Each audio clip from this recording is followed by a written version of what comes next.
ఇడ్లీ వేసి పొలం పెట్టమన్నాడండి ఆయన. అందుకని ఇడ్లీ వేస్తున్నాను అనమాట. ఇడ్లీ వేసి చేలోకి అన్నము, క్యారేజీ, టిఫిన్ అన్నీ పెట్టేసేయమన్నాడు. వేరే ఒక మనిషిని మాట్లాడి వాళ్ళ నీళ్లు కట్టిస్తున్నాడు ఆయన గట్లేక ఎండకి. ఒక అబ్బాయిని మాట్లాడాడంట, ఆ అబ్బాయికి కూడా అన్నం పెట్టి అన్నాడు. ఇద్దరికి పెట్టించానండి అన్నం.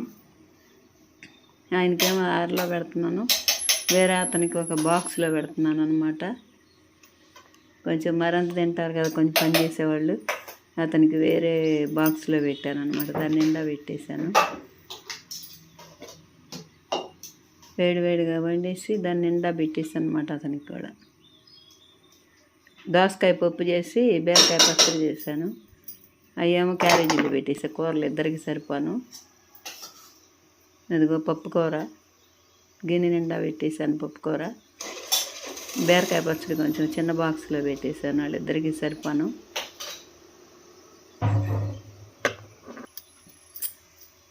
మూత పెట్టేశాను అనమాట. అన్నం అతనికి బాగా సరిపోద్ది.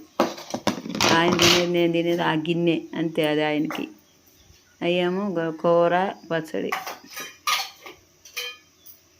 మొత్తం క్యారేజీ పెట్టేసేసాను అనమాట. ఇక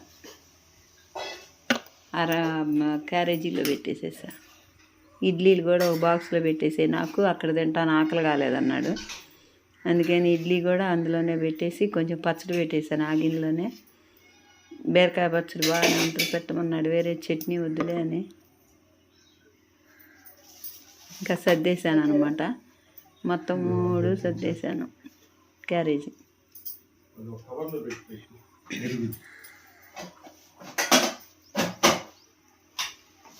ఇంకా అవన్నీ ఒక సంచిలో పెట్టాను అనమాట. ఆయన సంచి తెస్తే ఆయన సంచి తెచ్చి తెమ్మని పట్టుకున్నాడు, నేను పెట్టేసేసాను చేలోకి.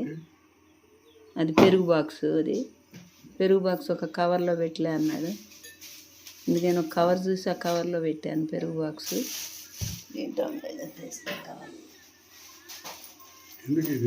దాంట్లో ఉందన్నమాట ఒక కవర్ తీసుకొని.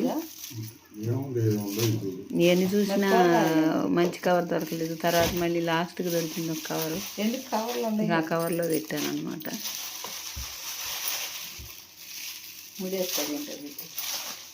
దాంట్లో పెట్టి కట్టేసుకుంటాడు అనమాట పెరుగుది. అట్లా పెడితే అది అట్లా పెట్టి ముడేసి ఇస్తే కదలకుండా ఉంటుందని పెరుగు. ఇంకా అన్నీ సంచిలో పెట్టేశాను అనమాట. ఆయనకి క్యారేజీలు, బాక్సులు అన్నీ.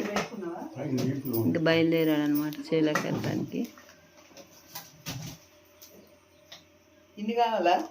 మంచినీళ్ళు పెట్టమన్నాడు. ఫ్రిడ్జ్లో పెట్టాడంట రాత్రి. నేను చూడలే. సంచిలో పెట్టు మంచినీళ్ళ బాటిల్స్ కూడా అన్నాడు. నేను మొత్తం తీసి బాటిల్స్ అన్నీ సంచిలో పెట్టేశా. మీకు వీడియో నచ్చితే లైక్ చేయండి, షేర్ చేయండి. బాయ్ అండి.